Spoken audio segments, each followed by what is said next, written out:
نحمده ونصلي على رسوله الكريم اما بعد فاعوذ بالله من الشيطان الرجيم بسم الله الرحمن الرحيم وما أبرئ نفسي ان النفس لأمارة بالسوء الا ما رحم ربي ان ربی غفور الرحیم صدق اللہ العظیم۔ آج میرا موضوع ہے نفس کیا ہے اور اس کی اقسام قسمیں کیا ہیں اور اس کو قابو کرنے کا طریقہ کیا ہے۔ سب سے پہلے یہ جاننا ہوگا نفس ہے کیا، نفس کس کو کہتے ہیں۔ نفس کا مطلب یہ ہے کہ انسان کے اندر ایک اللہ تعالیٰ نے ایک ایسا آلہ رکھا ہوا ہے جس کا کام یہ ہے جہاں پہ خواہشات پیدا ہوتی ہیں، خواہشات مختلف قسم کی ہوتی ہیں۔ سب سے پہلے یہ ہے، مثال کے طور پہ میں آپ کو مثال دینا چاہوں گا، وہ یہ کہ مثال کے طور پہ ایک آلہ ہے، جیسے ہمارے پاس ایک موبائل ہوتا ہے۔ موبائل کا کیا کام ہے؟ موبائل کا کام ہے کال کرنا، میسج یا کرنا، یا اس سے انٹرنیٹ ہم چلاتے ہیں یا اس سے تصویریں بناتے ہیں۔ موبائل کا کام یہی ہے۔ جو ہمارے اندر ایک آلہ رکھا ہوا جس کا کام کیا ہے، جو نفس ہے، جہاں پہ خواہشات پیدا ہوتی ہیں، اس کو نفس کہتے ہیں۔ نفس کی وضاحت کے بارے میں کچھ باتیں عرض کرنا چاہوں گا۔ وہ یہ کہ جب پہلی بات یہ ہے کہ یہ جاننا ہوگی کہ نفس کی کتنی اقسام ہیں۔ نفس کے بارے میں نفس کی جو بنیادی اقسام ہیں وہ 3 ہیں۔ نفس کی صرف جو بنیادی، ویسے علماء نے اور اولیاء اللہ نے اس کی وضاحت کی، جب اس کی 7 مزید اقسام بن گئی۔ پہلے جو بنیادی ہیں، جس کا ذکر اللہ پاک نے قرآن پاک میں فرمایا، وہ صرف 3 ہیں۔ تو وہ 3 کون کون سی ہیں؟ تو پہلی قسم جو ہے وہ سب سے خطرناک قسم ہے، جس کے بارے میں اللہ پاک ارشاد فرمایا، وہ نفس امارہ ہے۔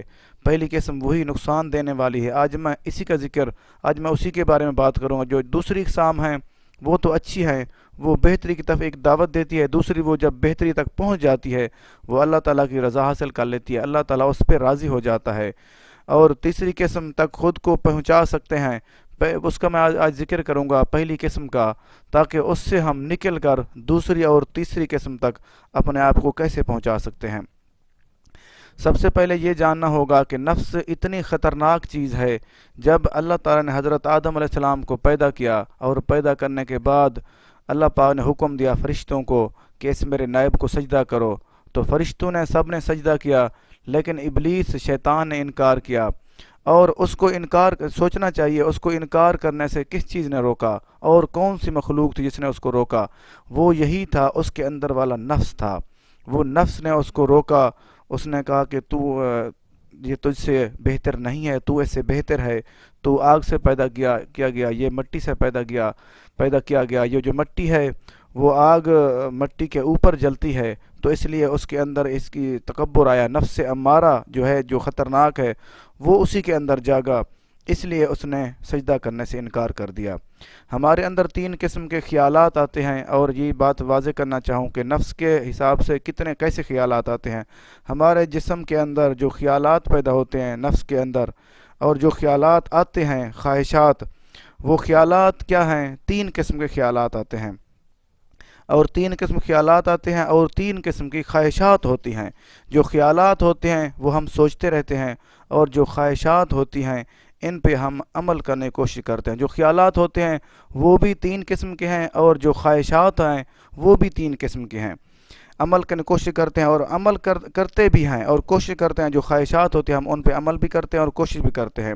کچھ خیالات اللہ تعالیٰ کی طرف سے ہوتی ہیں، اور کچھ خیالات نفس کی طرف سے ہوتے ہیں، اور کچھ خیالات شیطان کی طرف سے ہوتے ہیں، اور خواہشات بھی ایسی ہوتی ہیں۔ اب ہمیں کیسے پتہ چلے گا کہ یہ خیالات یا کوئی خواہشات اللہ تعالیٰ کی طرف سے ہیں، یا نفس کی طرف سے، یا شیطان کی طرف سے ہیں؟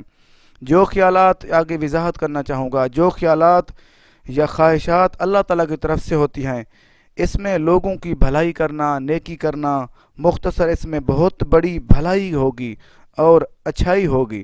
اس کا وضاحت کرنا چاہوں گا، اگر جو خیالات یا خواہشات اللہ تعالیٰ کی طرف سے آتی ہیں، یا جو فرشتہ لے کے آتا اللہ تعالیٰ کی طرف سے، اس میں اچھائی، کسی کی مدد کرنا، مختصر کہ لوگوں کی بھلائی کرنا، اللہ تعالیٰ کی عبادت کرنا، یہ ہوگی۔ دوسری قسم جو نفس کی طرف سے ہوگی، اس میں لوگوں کو تکلیف دینا، غلط کام کرنا، یا بڑا اچھا کام چھڑا کر چھوٹا اچھا کام کرنا، یہ بھی دوسری قسم ہے نفس کی۔ جیسا کہ نفل نماز پڑھنا اور ساتھ جھوٹ بولنا، یا کوئی مخلوق کی خدمت نہ کرنا اور حج عمرہ پہ چلے جانا، کیونکہ اگر ایک بندہ مجبور ہے اس کی خدمت نہ کرنا، اس کو جان بوجھ کے چھوڑ کے چلے جانا، اپنے آپ کو اچھا بنانے کے لیے، اچھا سمجھنے کے لیے حج پہ چلے جانا، یا نفس کی طرف سے ہوگی یہ فرض کو چھوڑ کر نفل پڑھنا، یہ بھی نفس کی طرف سے ہوگی۔ ہمیں اندازہ کر لینا چاہیے جو اللہ تعالیٰ کی طرف سے ہیں وہ بہتری ہی بہتری کی طرف ہیں، اس میں کوئی کمی بیشی، کوئی گڑبڑ، کسی قسم کسی کو کوئی تکلیف نہیں ہوگی، بہتری ہوگی، یا اللہ تعالیٰ کی عبادت ہوگی یا اس کی مخلوق کی خدمت ہوگی۔ جو دوسری نفس کی وجہ سے ہوگی، خواہشات جو نفس کی طرف سے ہوگی، اس میں کیا ہوگی، یا تو چھوٹی نیکی کو چھوڑ کے بڑی نیکی کو چھوڑ کے چھوٹی کی طرف ہوگی، وہ نفس لوامہ ہوگی۔ اگر جو بالکل ہی برائی کی طرف یا نیکی کو چھوڑ کے غلط کام کے راستے پہ چلنا، وہ نفس امارہ پہلے والی قسم کی ہوگی، وہ بھی نفس کی طرف سے ہوگی۔ اور جو شیطان کی طرف سے ہوگی وہ یہ کہ اللہ تعالیٰ اور اس کے رسول پاک صلی اللہ علیہ وسلم کے احکامات سے روکنا، جیسا کہ جسم کو آرام دینا، کہ نیکی نہ کرنا، حلال روزی نہ کمانا۔ تو شیطان نے پہلے وعدہ کیا تھا، اے اللہ تعالیٰ اگر تو نے مجھے لعنتی بنا کر بھیجا ہے تو میں کیا کروں گا، تیرے بندوں کو شکر کرنے سے روکوں گا۔ اس سے معلوم یہ ہوا جو شیطان کی طرف سے ہمارے اندر خیالات، خواہشات ہوتی ہیں، وہ ہمیں اللہ تعالیٰ کی عبادت، مخلوق خدا کی بھلائی سے روکتی ہیں۔ معلوم یہ ہوا جو اللہ تعالیٰ کی طرف سے ہیں ہماری خواہشات، وہ تقریباً ہی بہتری کی طرف سے، اس میں کوئی ایسا نہیں ہو سکتا کہ کسی کو برائی کی طرف لے جائیں یا کسی غلط کام کی طرف لے جائیں، وہ بھی نہیں لے جا سکتی۔ جو نفس کی طرف سے ہیں، وہ پہلا جو نفس کی قسم ہے، نفس امارہ، وہ لے جاتی ہے برائی کی طرف، جہاں پہ شیطان کا آگے تیسری بات جو شیطان کا کام ہے وہ یہ ہے، وہ اللہ تعالیٰ کی عبادات اور مخلوق خدا کی بھلائی سے روکتا ہے، وہ کوشش کرتا ہے اس کو پیچھے ہٹاؤں۔ ایک بات یہاں پہ واضح کر دوں، یہ اللہ تعالیٰ کی طرف سے ہی رکھی گئی ہیں چیزیں۔ یہ اللہ تعالیٰ کی طرف سے رکھنے کا مطلب یہ نہیں ہے کہ یہ میرے بندے میری عبادت سے غافل ہو جائیں، کیونکہ یہ اللہ تعالیٰ کا قانون ہے، انسانی فطرت ہے۔ انسان کو جس چیز سے روکا جائے وہ اس کی مزید کوشش کرتا ہے۔ اللہ تعالیٰ نے یہ چیزیں اس لیے رکھی ہیں تاکہ یہ انسان مزید کوشش کرے۔ علامہ اقبال رحمۃ اللہ علیہ نے ایک جگہ پہ فرمایا، ان کا شعر میں نے پڑھا تھا، وہ فرماتے ہیں اگر اللہ تعالیٰ یہ شیطان کو پیدا نہ کرتا اور یہ ہم عبادت بھی نہ کرتے، کیونکہ جب کبھی کسی کو کوئی مزاحمت پیش نہ آئے وہ محنت مزید آگے کوشش نہیں کرتا۔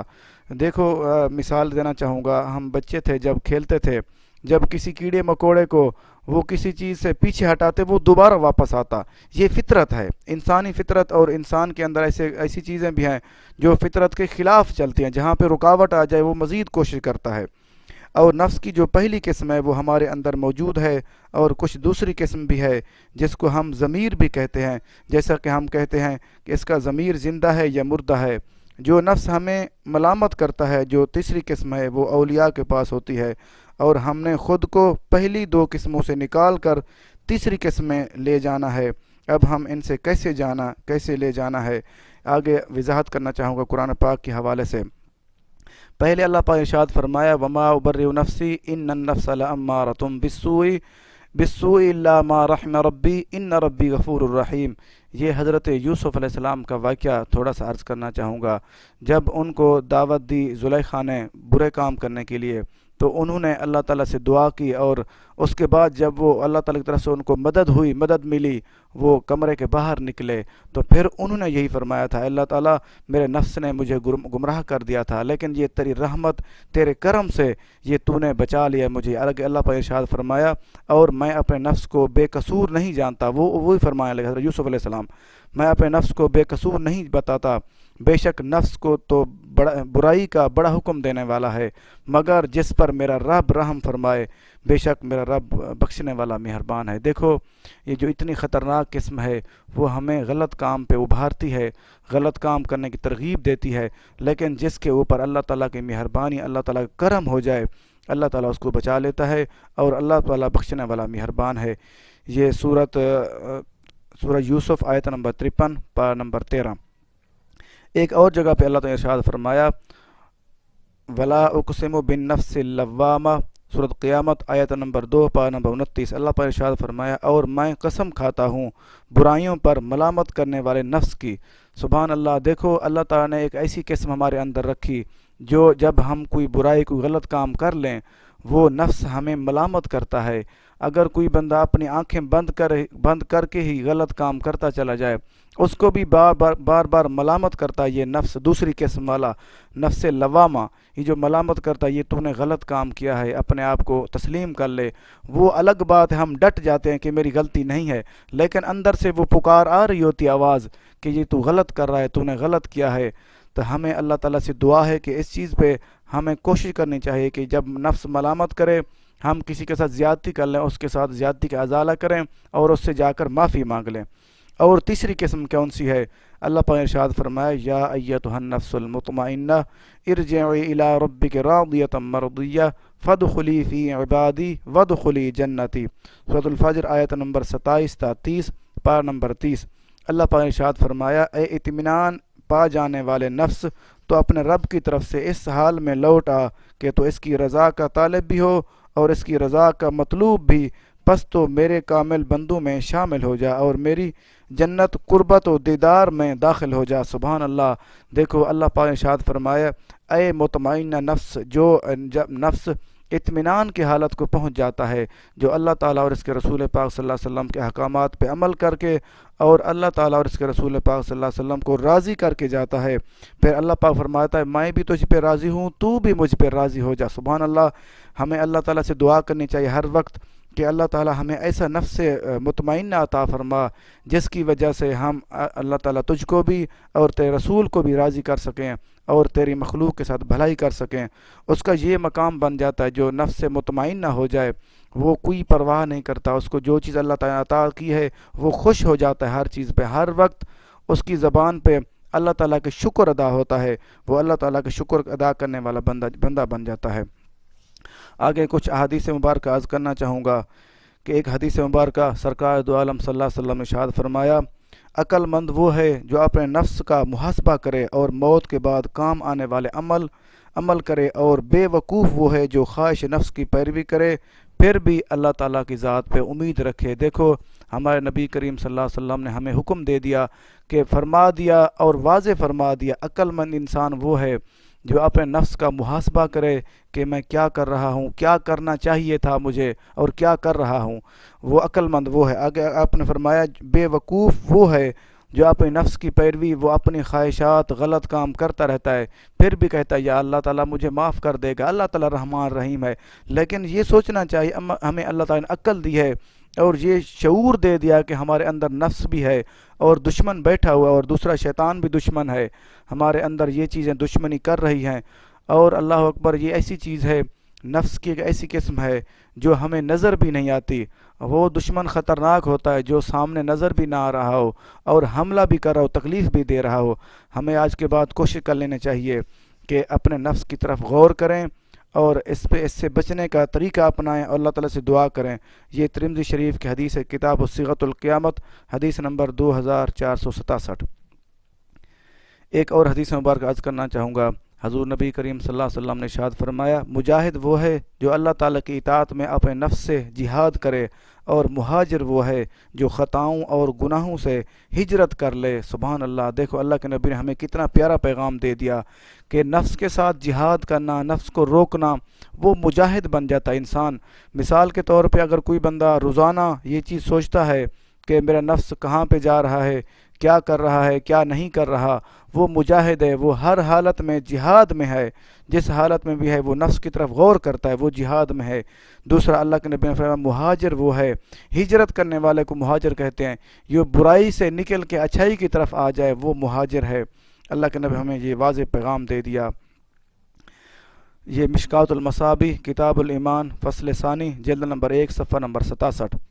ایک اور حدیث مبارکہ عرض کرنا چاہوں گا کہ سرکار دو عالم صلی اللہ علیہ وسلم نے ارشاد فرمایا جنت کو شہوات سے ڈھانپ دیا گیا اور جنت کو بلکہ جہنم کو شہوات سے ڈھانپ دیا گیا ہے اور جنت کو نفس کی مخالفت سے ڈھانپ دیا گیا ہے۔ اللہ اکبر۔ دیکھو اللہ کے نبی ہمیں یہ واضح پیغام دے دیا، جہنم کی جو شہوات ہیں اس کو جہنم سے ڈھانپ دیا گیا ہے۔ اس کا مطلب یہ ہوا جو اپنی نفسانی خواہشات پہ عمل کرتا رہتا ہے، عمل کرتے کرتے وہ جہنم کی طرف چلا جاتا ہے۔ اور دوسری بات، وہ جنت کو نفس کی مخالفت سے ڈھانپ دیا گیا۔ اس کے معلوم یہ ہوا جو انسان نفس کی مخالفت کرتا ہے، وہ نفس کی خواہشات کو روک کے رکھتا ہے، اللہ تعالیٰ اس کے لیے جنت فرما دیتا ہے۔ وہ نفس جنت کو ڈھانپ دیا گیا ہے، جنت کو نفس کی مخالفت سے۔ یہ صحیح بخاری شریف کتاب الرقاق حدیث نمبر 6487۔ ایک اور حدیث مبارک عرض کرنا چاہوں گا، حضور اکرم صلی اللہ علیہ وسلم کا ارشاد پاک ہے، بے شک نفس آزاد کتا ہے، سکھانے کے بعد کتے کو باندھنا مباح ہے، یعنی کہ ضروری ہے۔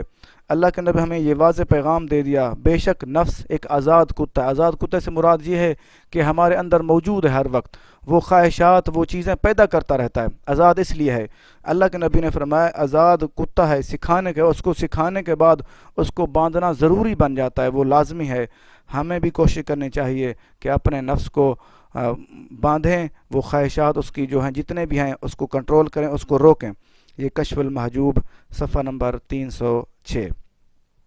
ایک اور حدیث مبارک عرض کرنا چاہوں گا کہ رسول اکرم صلی اللہ علیہ وسلم نے ارشاد فرمایا، اللہ تعالیٰ بندے سے جب بھلائی کا ارادہ فرماتا ہے تو اسے اس کے نفس کے عیوب ظاہر دکھا دیتا ہے۔ سبحان اللہ، دیکھو ہمارے اوپر کتنا اللہ تعالیٰ کا کرم ہے کہ جب ہمیں پتہ چل گیا، جس انسان کو بھی پتہ چل گیا کہ ہمارے اندر نفس دشمن ہے، اور اللہ کے نبی نے فرمایا اللہ تعالیٰ جب کسی بندے سے بھلائی کا ارادہ فرماتا ہے، کیونکہ بھلائی کا ارادہ اس وقت اب اللہ تعالیٰ فرماتا ہے جب انسان کوشش بھی کرے اور مانگنا بھی شروع کرے، اللہ تعالیٰ پھر وہ دینا بھی شروع کر دیتا ہے اور بھلائی کا ارادہ بھی فرما دیتا ہے۔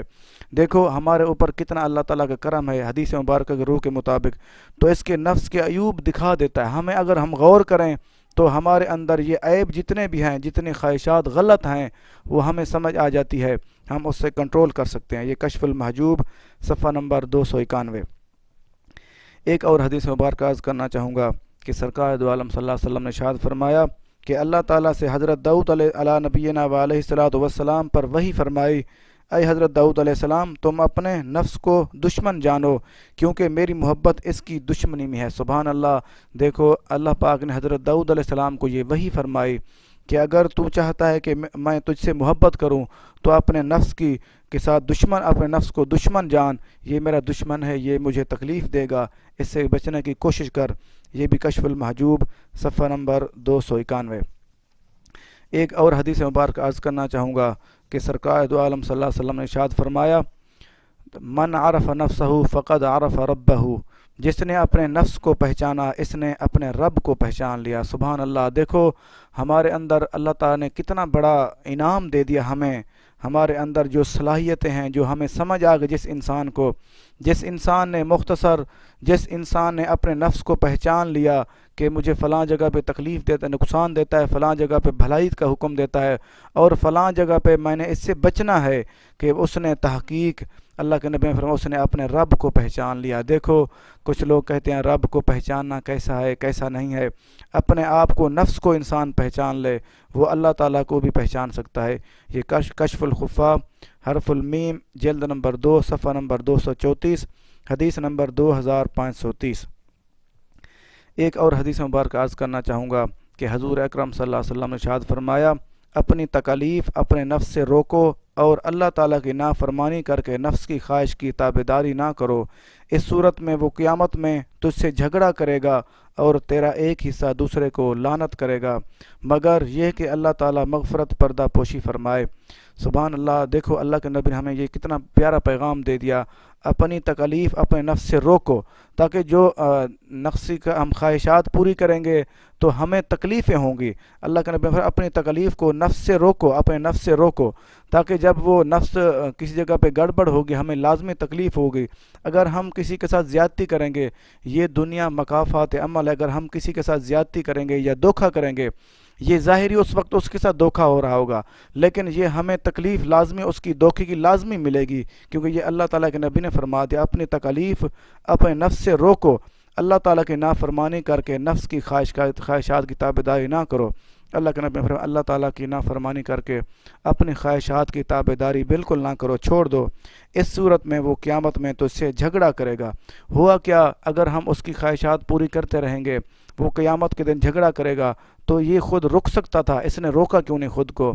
یہ جو چیز میں کہتا رہا یہ کرتا رہا، اس لیے اللہ تعالیٰ آگے فرمائے مگر یہ کہ اللہ تعالیٰ مغفرت و پردہ پوشی فرمائے۔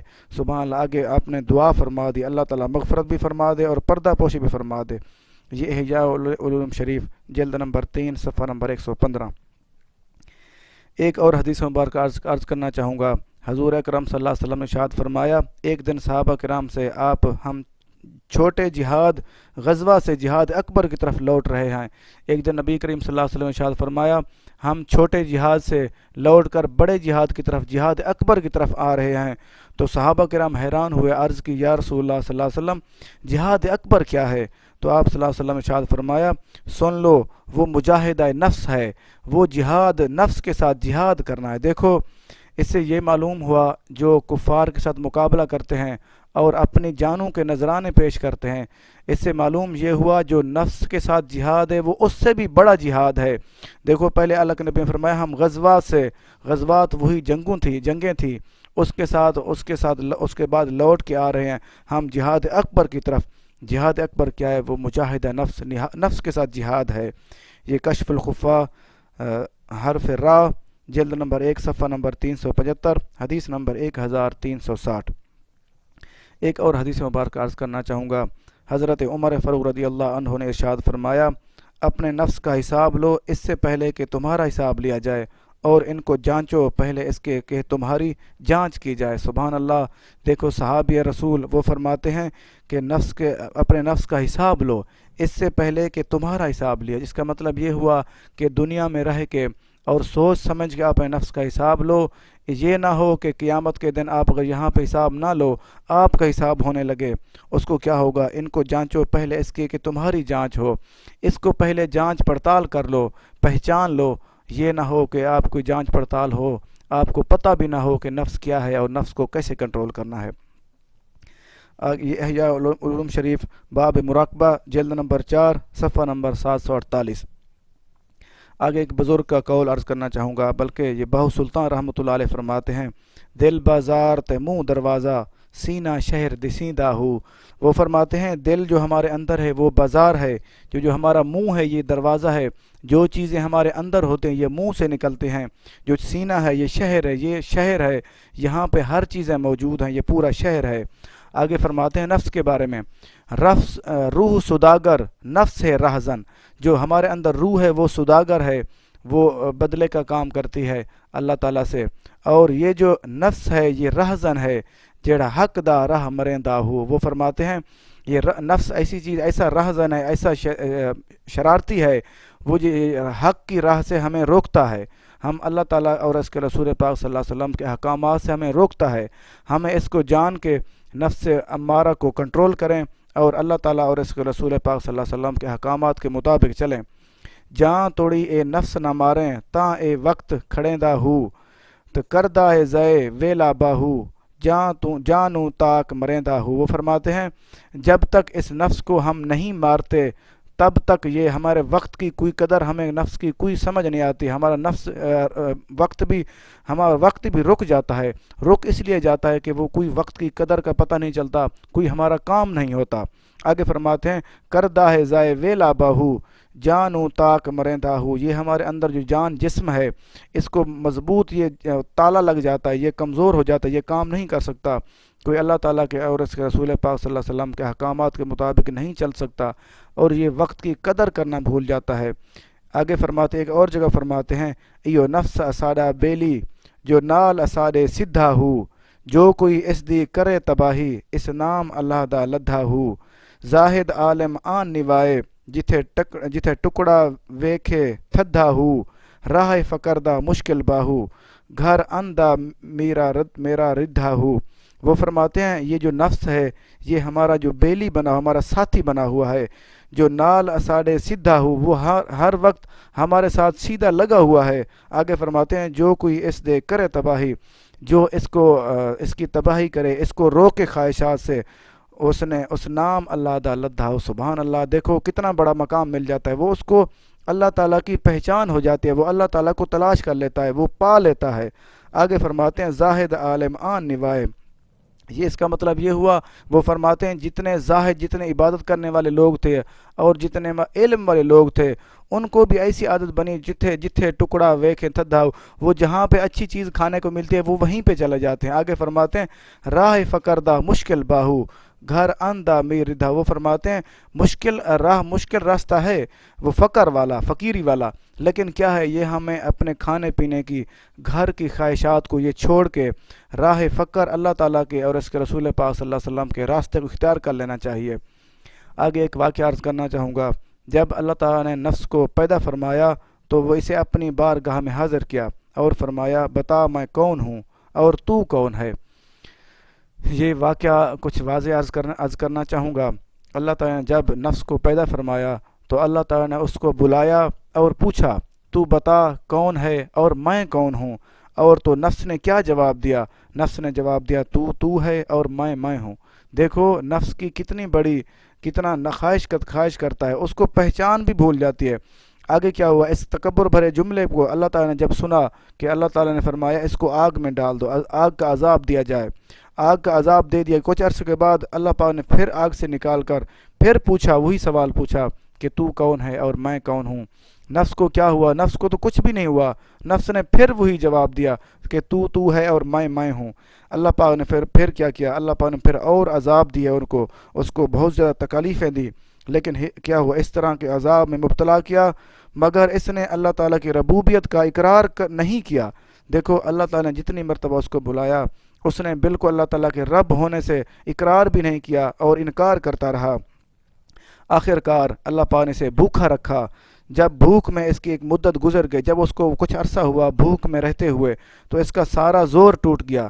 پھر جب اسے وہی سوال کیا گیا بتا میں کون ہوں اور تو کون ہے، تو اب اس نے عرض کی تو وہ ہے کہ تجھ واحد قہار تعالیٰ کے سوا کوئی معبود نہیں۔ پھر جب اس کو اللہ تعالیٰ نے بہت زیادہ بھوک دی، پھر وہ بھوک کی وجہ سے نڈھال ہوا، کمزور ہوا۔ پھر اس نے کہا کہ اللہ تعالیٰ تو کا قہار ہے اور تیرے معبود ہے، تو تیرے بغیر کوئی عبادت کے لائق نہیں۔ اس سے معلوم یہ ہوا، ہمیں یہ سبق مل رہا ہے، اگر ہمارا نفس بہت زیادہ خواہشات کرتا ہو اور ہم جتنے بھی اس کو تکلیف دیں اس کو کوئی اثر نہیں پڑے گا، ہمیں کیا کرنا ہے؟ اس کو بھوکا رکھنے کی کوشش کریں۔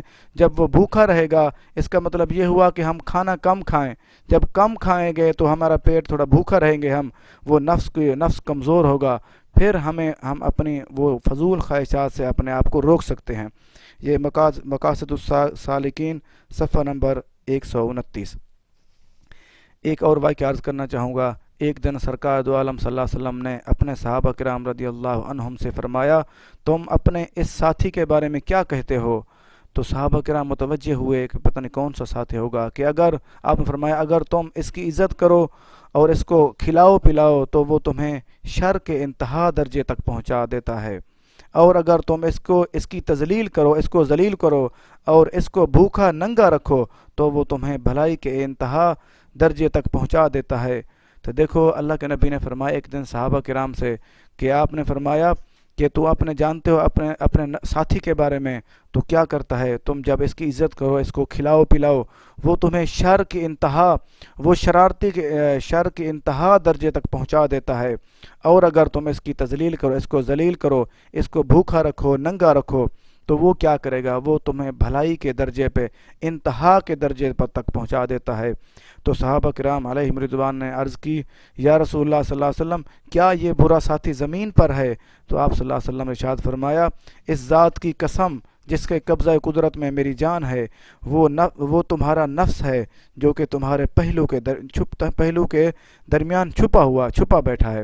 دیکھو اللہ کے نبی نے کتنا سبحان اللہ ہمارے اوپر کتنا اللہ تعالیٰ کا کرم، ہمیں اللہ پاک نے ایسا نبی دیا جس نے ہر چیز ہمیں بتا دی کہ ایسے کام کرنا ہے، اگر یہ مشکل آپ کو آ رہی ہے اس سے کیسے نکلنا ہے، اگر یہ بھی آپ نے واضح فرما دیا جو آپ کا نفس ہے وہ آپ کے پہلو آپ کے اندر چھپا ہوا ہے، اس سے نکلنے کا طریقہ بھی بتا دیا کہ اگر اس کو بھوکا رکھو گے تو ننگا رکھو گے، اس کی تذلیل کرو گے تو کیا ہوگا؟ وہ آپ کو انتہائی اعلیٰ درجے پر پہنچا دے گا۔ یہ تفسیر قرطبی جلد نمبر 5 صفحہ نمبر 147 سورہ یوسف کی تفسیر میں ہے، آیت نمبر 53۔ ایک اور واقعہ عرض کرنا چاہوں گا۔ ایک دن حضرت سیدنا ابو ذر غفاری رضی اللہ عنہ فرماتے ہیں کہ میں نے سرکار دو عالم صلی اللہ علیہ وسلم سے عرض کی، یا رسول اللہ صلی اللہ علیہ وسلم، حضرت ابراہیم علیہ السلام علیہ الصلاۃ والسلام کے صحیفوں میں کیا تھا؟ ایک دن حضرت ابو ذر غفاری رضی اللہ عنہ عرض کرتے فرماتے ہیں کہ میں نے سرکار دو عالم صلی اللہ علیہ وسلم سے جا کر عرض کی کہ یا رسول اللہ صلی اللہ علیہ وسلم، اللہ تعالیٰ نے حضرت ابراہیم علیہ السلام کو برگزیدہ پیغمبر بنایا، اور وہ عرض کرنے لگے اللہ تعالیٰ نے برگزیدہ پیغمبر بنانے کے بعد ان کو جو صحیفے عطا فرمائے ان میں کیا تھا، کیا چیز تھی؟ تو آپ صلی اللہ علیہ وسلم ارشاد فرمایا اس میں ہر قسم کی مثالیں تھیں، سبحان اللہ، ہر قسم کی مثالیں موجود تھیں۔ ان میں یہ بھی تھا کہ عمل کرنے والا جب تک عقل کے معاملے میں مغلوب نہ ہو، اس پر لازم ہے کہ وہ اپنے اوقات کو تقسیم کر لے۔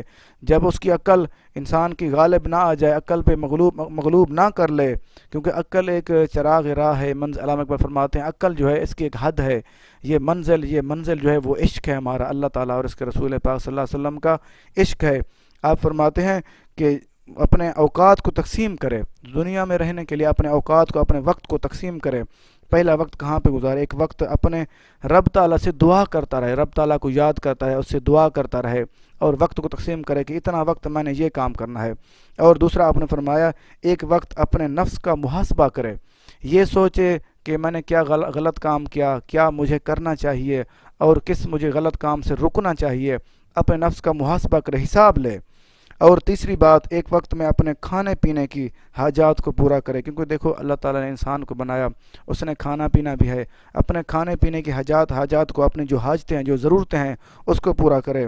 اور چوتھی بات، ایک وقت میں اللہ تعالیٰ کی مخلوق میں غور و فکر کرے۔ سبحان اللہ، دیکھو کتنا بڑا پیغام دے دیا گیا۔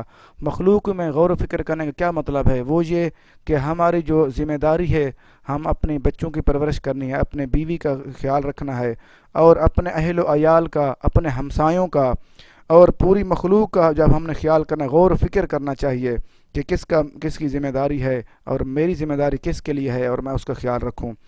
یہ حدیث حلیۃ الاولیاء جلد نمبر 1 صفحہ نمبر 1 حصہ نمبر 1 صفحہ نمبر 15۔ ایک اور واقعہ عرض کرنا چاہوں گا۔ حضرت وہب رضی اللہ عنہ نے ایک اللہ تعالیٰ کے ولی کے بارے میں فرماتے ہیں، حضرت وہب رضی اللہ رحمۃ اللہ علیہ رضی اللہ عنہ ایک اللہ کے ولی کے بارے میں فرماتے ہیں کہ وہ اللہ والے تھے، اللہ والے اتنا بڑے تھے، اللہ والے نے 70 سال اللہ تعالیٰ کی عبادت کی، اتنا عبادت کی، ہفتہ بھر روزے سے رہتے، پورا ہفتہ روزے کے ساتھ رہتے، ایک ہفتے کے بعد روزہ افطار کرتے۔ ایک مرتبہ انہوں نے اللہ تعالیٰ کی بارگاہ میں کوئی حاجت، کوئی طلب، کوئی دعا مانگی، تو ان کی حاجت، جب دعا مانگی تو ان کی حاجت پوری نہ ہوئی۔ وہ کیا سوچنے لگے، وہ اپنے نفس کی طرف توجہ کی، اور اسے ملامت کرتے ہوئے فرمانے لگے یہ محرومی تیری وجہ سے ہے، کہ اگر تجھ میں کوئی خیر ہوتی تو تیری حاجت ضرور پوری ہوتی۔ وہ اپنے نفس کو غور کیا، اپنے نفس کو ملامت کرنے لگے کہ اگر تیرے اندر یہ بھلائی یا اچھائی، بہتری ہوتی تو یہ تجھے یہ چیز مل جاتی، یہ تو غلط خواہشات کرنے لگا، اس لیے اللہ تعالیٰ نے یہ چیز نہیں دی۔ آگے کیا ہوا؟ اللہ تعالیٰ نے اسی وقت ایک فرشتے کو نازل کیا، اس نے آ کر کہا اے ابن آدم، تو نے جس گھڑی میں اپنے نفس کو حقیر سمجھتے ہو ملامت کی، وہ گھڑی، لمحہ تیری پہلی ساری عبادت سے بہتر ہے۔ سبحان اللہ، دیکھو ہمیں غور کر لینا چاہیے۔ وہ اللہ تعالیٰ کا ولی 70 سال مسلسل عبادت کرتا رہا، ایسی عبادت وہ ہفتہ روزے کے ساتھ رہتا، اور ساری رات قیام کرتا، اللہ کی بارگاہ میں دعائیں کرتا۔ وہ کیا ہوا؟ جب اس کو کسی چیز کی حاجت ہوئی تو اللہ تعالیٰ سے دعا کی، وہ قبول نہ ہوئی۔ اس سے ایک دو سبق معلوم ہو رہے، ایک تو یہ اگر ہم اپنے نفس کی طرف غور کریں، اس کو خواہشات سے روکیں، یہ 70 سال کی عبادت سے زیادہ بہتر ہے، زیادہ ہمیں اجر ملتا ہے۔ دوسری بات یہ ہے کہ اگر ہم اپنے نفس کی طرف غور کرتے رہیں تو ہم اپنی زندگی کو سکون کے ساتھ جی سکتے ہیں۔ یہ تیسری، تیری پہلی ساری عبادت سے بہتر ہے۔ دیکھو وہ جو ایک لمحہ تھا، انہوں نے غور و فکر کیا اور نفس کو حقیر سمجھا، وہ 70 سال کی عبادت سے بہتر ہوا۔ یہ دم الہوا صفحہ نمبر 55۔ ایک اور واقعہ عرض کرنا چاہوں گا۔ حضرت حیان بن خارجہ مکی رحمۃ اللہ علیہ بیان فرماتے ہیں کہ حضرت عبداللہ بن عمر رضی اللہ عنہ سے پوچھا کہ جہاد کیا ہے؟ تو حضرت عبداللہ بن عمر رضی اللہ عنہ نے فرمایا اپنے نفس سے جہاد کی ابتدا کرو۔ وہ بھی فرماتے ہیں، ان سے جب عرض کیا گیا کہ اے عبداللہ بن عمر رضی اللہ عنہ کہ جہاد کیا ہے، تو انہوں نے فرمایا جہاد یہ ہے کہ اپنے نفس کے ساتھ جہاد کرو، جہاد کی ابتدا کرو اور اس کے ساتھ جنگ شروع کرو۔ اب اگر تم بھاگتے ہوئے مارے گئے تو اللہ تعالیٰ بھاگنے والوں میں سے تمہیں اٹھائے گا، اور اگر تم ریاکاری میں مارے گئے تو اللہ تعالیٰ ریاکاروں میں اٹھائے گا، اور اگر حصول اجر کے لیے صبر و تحمل میں مارے گئے تو اللہ تعالیٰ صابروں اور شاکروں میں اٹھائے گا۔ وہ دیکھو فرماتے ہیں ہر وقت اپنے نفس کے ساتھ جہاد کرتے رہو۔ ہوا یہ ہوگا اگر کوئی آپ بھاگنے والوں میں شمار ہو، جیسے کوئی جہاد کی طرف بندہ جاتا ہے، آگے فوجیں بہت زیادہ ہوتی ہیں، وہ سامنا کرتی ہیں، تو وہ مسلمانوں کو، جیسے کافی دفعہ سے ہوتا تھا، وہ مسلمانوں کو دھکیل دیتے، وہ پیچھے چلے جاتے۔ آپ نے فرمایا اگر آپ پیچھے ہو گئے تو آپ ان میں شامل ہو جاؤ گے، اگر آپ شکر کرنے والے ہوں گے تو اللہ تعالیٰ صابر اور شاکروں میں آپ کو شامل کر دے گا۔ یہ کشف المحجوب صفحہ نمبر 299۔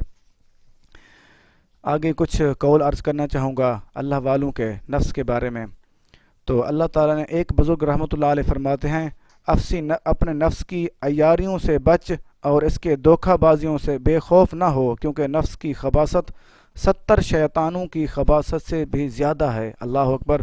دیکھو وہ فرماتے ہیں کہ اس کی دھوکہ بازیوں، اس کی مکاریوں سے بچ، اس کے سامنے غور و فکر کر، یہ اتنی خطرناک ہے، یہ 70 شیطانوں سے بھی زیادہ خبیث ہے۔ یہ منہاج العابدین اردو ترجمہ امام غزالی رحمۃ اللہ علیہ فرماتے ہیں۔ آگے ایک امام غزالی رحمۃ اللہ علیہ کا قول وہ فرماتے ہیں، بندے کو چاہیے کہ رات سونے کے وقت اپنے نفس کے ساتھ تمام دن کا حساب کرے، تاکہ معلوم کر سکے کہ سرمایہ یہ کتنا نفع ہوا اور کس قدر نقصان ہوا۔ سبحان اللہ۔ دیکھو ہمیں اللہ تعالیٰ کے ولی کتنا بڑا پیغام دے رہے ہیں۔ ہمیں روزانہ شام کو اپنے نفس کے ساتھ محاسبہ حساب لینا چاہیے۔ جیسے کوئی بندہ جا کر تجارت کرتا ہے، اس کا شام کو بیٹھ کے حساب کرتا ہے، کتنا مجھے منافع ہوا، کتنا نقصان ہوا، اور کتنی چیزیں میری سیل ہوئی، بکی، اور کتنی چیزیں میں نے خریدی۔ جب وہ حساب کرتا ہے، وہ امام غزالی رحمۃ اللہ فرماتے ہیں ہمیں اپنے نفس کا حساب کرنا چاہیے کہ کتنا آج زیادتی کی، کتنے لوگوں کے ساتھ بھلائی کی، کیسے ہوا، کیسے دن گزرا۔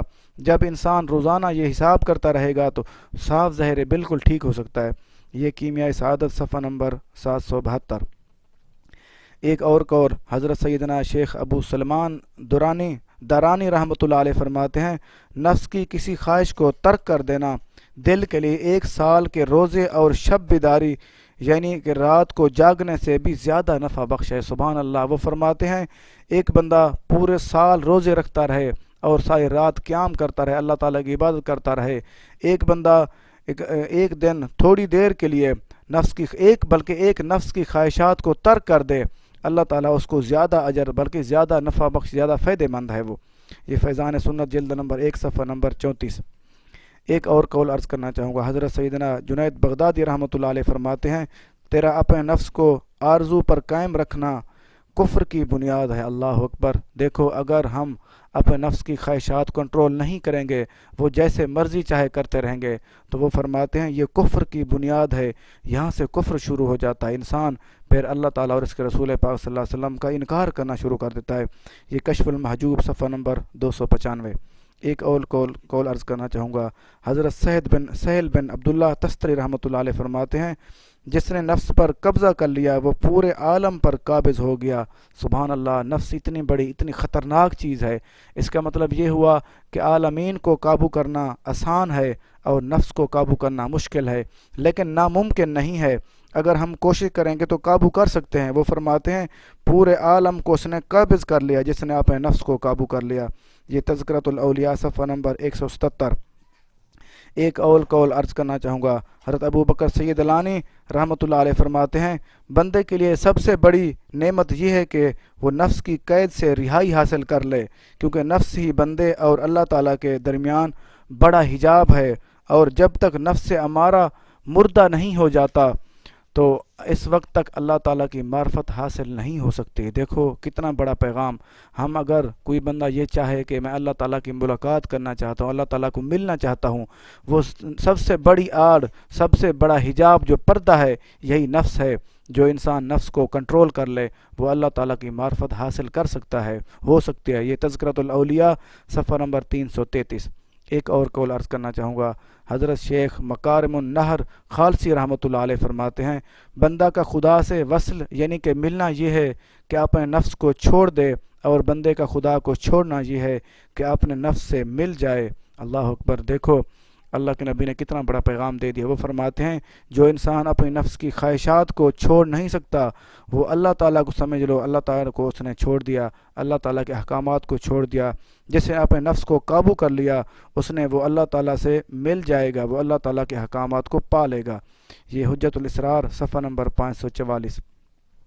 ایک اور قول عرض کرنا چاہوں گا، حضرت شیخ سعدی رحمۃ اللہ علیہ فرماتے ہیں نفس بہت بڑا فریبی ہے، اس سے نرمی کی جائے تو وہ اکڑتا ہے، حد سے بڑھ کر نقصان پہنچاتا ہے، دنیاوی اور اخروی آخرت کا، حتیٰ کہ دولت ایمان بھی چھین لیتا ہے، اگر سختی کی جائے تو وہ غلام بن جاتا ہے۔ وہ فرماتے ہیں اگر ہم نفس کو آزاد چھوڑ دیں گے تو اس کے فریب اتنے زیادہ ہیں، وہ اللہ تعالیٰ اور اس کے رسول پاک صلی اللہ علیہ وسلم کے احکامات ہم سے چھین لیتا ہے، دنیاوی بھی نقصان ملتے ہیں اور آخرت میں بھی نقصان ملتا ہے، حتیٰ کہ یہ ہوتا ہے کہ ہم دولت ایمان سے بھی فارغ ہو جاتے ہیں، ایمان بھی چھین لیتا ہے۔ اگر اس کے ساتھ سختی کی جائے تو پھر وہ قابو ہو سکتا ہے، پھر وہ غلام بن جاتا ہے۔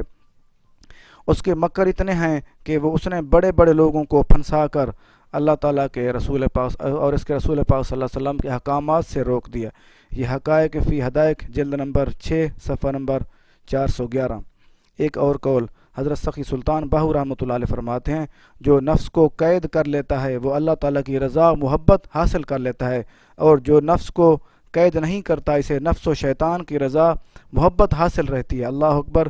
دیکھو وہ سلطان باہو رحمۃ اللہ علیہ فرماتے ہیں جس انسان نے اپنے نفس کو قید کر لیا اس نے اللہ تعالیٰ کی رضا و محبت حاصل کر لی۔ سبحان اللہ! وہ سمجھ لو اللہ تعالیٰ کے ہاں مقبول ہو گیا، اور جس نے اپنے نفس کی خواہشات کو قابو کنٹرول نہیں کیا وہ شیطان کی رضا و محبت میں چلا گیا۔ یہ الفقر شریف باب 4 صفحہ نمبر 183۔ آگے ایک قول عرض کرنا چاہوں گا، حضرت خواجہ ضیاء اللہ نقشبندی رحمۃ اللہ علیہ فرماتے ہیں اگر بندہ بندگی میں کوتاہی کرے اور اختیار کی باغ نفس و شیطان کے ہاتھ میں دے دے تو ایسا بندہ جو چوپایوں اور حیوانوں سے بھی بدتر ہے۔ اللہ اکبر! وہ اللہ تعالیٰ کے ولی فرماتے ہیں جو انسان اپنے باغ جو ہوتی ہے وہ گھوڑے کی لگام اپنی وہ نفس کے اور شیطان کے ہاتھ میں دے دے، وہ کیا ہوتا ہے ایسا بندہ حیوانوں اور چوپاؤں جانوروں سے بھی بدتر ہو جاتا ہے، کیونکہ اللہ تعالیٰ نے انسان کو اشرف المخلوقات بنایا اور نیب کا مقام دیا۔ جب وہ انسان اپنے نفس کو بھی پہچان ہی نہیں سکتا، اس پہ عمل بھی نہیں کر سکتا، وہ جانوروں سے بھی بدتر اور حیوانوں سے بدتر بن جاتا ہے۔ یہ مقاصد السالکین صفحہ نمبر 74۔ آخر پہ 4 کام بتانے لگا ہوں نفس کو قابو کرنے کے کہ اللہ تعالیٰ نے ہمیں اللہ تعالیٰ کے رسول پاک صلی اللہ علیہ وسلم نے کیا طریقہ بتایا کہ جو آسان طریقہ ہو کہ ہم اس کو قابو کر سکیں۔ پہلا طریقہ یہ ہے کہ ہم ہر وقت اللہ تعالیٰ سے دعا کرتے رہیں کہ اللہ تعالیٰ اے اللہ ہم عاجز بندے ہیں اور تو ہی اس کو قابو کر سکتا ہے، تو بھی مہربان ہے کہ اس کو ہمیں قابو کرنے کی توفیق دے۔ آگے حدیث مبارکہ بھی ہے، اللہ کے نبی یہ بھی دعا فرماتے تھے اپنے لیے بھی، اے اللہ تعالیٰ مجھے یہ نفس امارہ سے بچا، لیکن وہ لوگ پاک لوگ تھے۔ یہ دعا مانگنے کا مقصد یہ تھا کہ اپنے امت کو پیغام دینا کہ ایسے دعا کریں کہ اپنے نفس کو ایسے قابو کر سکیں۔ اور دوسرا طریقہ یہ ہے کہ اپنے نفس کے بارے میں غور و فکر کرنا کہ کیا کام اللہ کی رضا کے لیے ہیں اور کیا کام اپنی مرضی کے لیے ہیں، اور کیا خواہشات پوری کر رہا ہوں اور کیا اللہ تعالیٰ کے احکامات پہ اور اس کے رسول پاک صلی اللہ علیہ وسلم کے احکامات پہ چل رہا ہوں، اور کہاں پہ روکا اللہ پاک نے اللہ کے رسول نے اور کس چیز کا حکم دیا، یہ چیز غور کر لینا چاہیے۔ اور تیسرا طریقہ یہ ہے کہ تقوی اختیار کرنا چاہیے کہ تقوی یہ ہے کہ ہم اللہ تعالیٰ کے احکامات پہ عمل کریں اور جس سے منع کیا اس سے رک جائیں، وہ تقوی اس کو کہتے ہیں۔ اور چوتھا طریقہ کیا ہے، اپنے آپ کو بھوکا رکھ کر نفس کو قابو کریں۔ تو جب انسان بھوکا ہوتا ہے وہ نفس بھی قابو ہو سکتا ہے، کہ اللہ تعالیٰ سے دعا ہے کہ ہمیں اپنے نفس کو قابو کرنے والا بنائے۔ اللہ تعالیٰ ہم سب کو اللہ پاک توفیق دے کہ ہم اپنے نفس کو قابو کریں۔ اللہ تعالیٰ سے دعا ہے کہ اللہ تعالیٰ ہم سب کا حامی و ناصر ہو، آمین۔ اللہ حافظ۔